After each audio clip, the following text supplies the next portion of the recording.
kok agak lemah ya, lemah letih lesu, letoy gitu. Mm-mm. Terus demam, kemudian nyeri otot, Mm-mm. terus nyeri di daerah mata, terutama kayak di belakang mata gitu, kayak sakit gitu, sakit kepala, terus mual, muntah, nyeri perut, Mm-mm.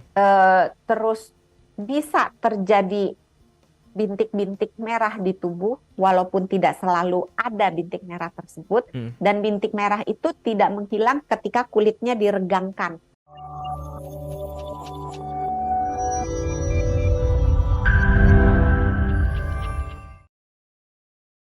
Nah, lantas apa gejala-gejala yang gejala DBD ya, Dok ya? Gejala apa yang harus kita waspadai dan kita harus butuhin pertolongan medis nih gitu. Nah, kalau yang ringan dulu atau langsung yang berat nih? Ringan dulu aja, Dok, biar nggak kaget. Ringan dulu. Heeh. Kalau yang ringan, gejala DBD hampir mirip kayak gejala-gejala kena virus pada umumnya. Jadi, Mm. kok agak lemah ya, lemah letih lesu, letoy gitu. Mm-mm. Terus demam, kemudian nyeri otot, Mm-mm. terus nyeri di daerah mata, terutama kayak di belakang mata gitu, kayak sakit gitu, sakit kepala, terus mual, muntah, nyeri perut, Mm-mm. terus bisa terjadi bintik-bintik merah di tubuh, walaupun tidak selalu ada bintik merah tersebut, Mm. dan bintik merah itu tidak menghilang ketika kulitnya diregangkan. Jadi kulitnya kayak di apa ya, dilebarin gitu, Mm-mm. diregangkan. Kalau Masih ada.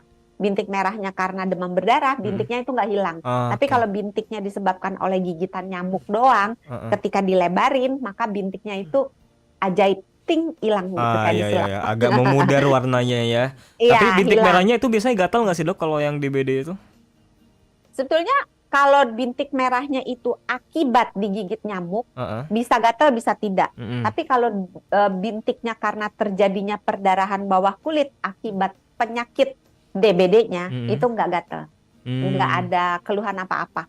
Nggak gatal, nggak panas, nggak perih, nggak ada keluhan apa-apa. Karena Mm-mm. itu merupakan perdarahan gitu. Oke.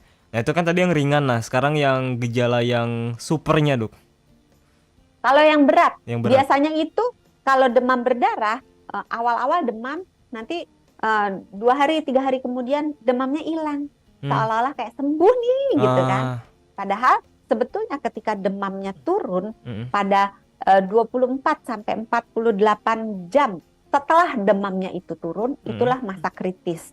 Dan Oke. ketika masa itu terjadi sakit perut yang hebat, mual, muntah, minimal 3 kali dalam 24 jam. Mm. Kemudian orangnya tuh rasanya kok kayak eh, resah gitu, kayak nggak bisa istirahat, kayak emosinya nggak stabil gitu ya.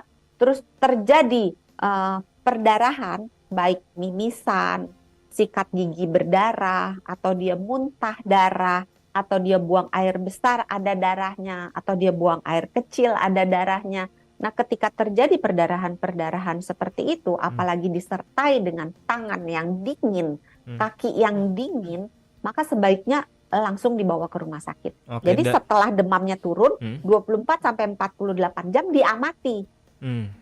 Karena tanda-tanda yang tadi saya sebutkan itu merupakan tanda-tanda berbahaya yang bisa menyebabkan sesuatu yang fatal berupa kematian. Gitu. Oke. Dan apa tanda-tanda pendarahan itu tuh selalu terjadi di masa berarti 1 hari sampai 2 hari setelah demamnya turun ya, Dok ya? Di masa kritis itu. Yang bintik-bintik merahnya. Yang pendarahan kayak mimisan, terus Oh juga iya, mual iya, muntah. iya. Jadi ketika Walaupun Mm-mm. walaupun pada beberapa kasus pada awal-awal bisa terjadi perdarahan ringan. Jadi Oke. mungkin dia nggak sampai muntah darah, tapi kalau sikat gigi, kalau Mm. ngeludah gusinya ada darahnya sedikit, kalau ngeludah ada darahnya sedikit gitu. Mm. Tapi dengan berjalan waktu Mm. perdarahannya itu bisa menjadi lebih hebat.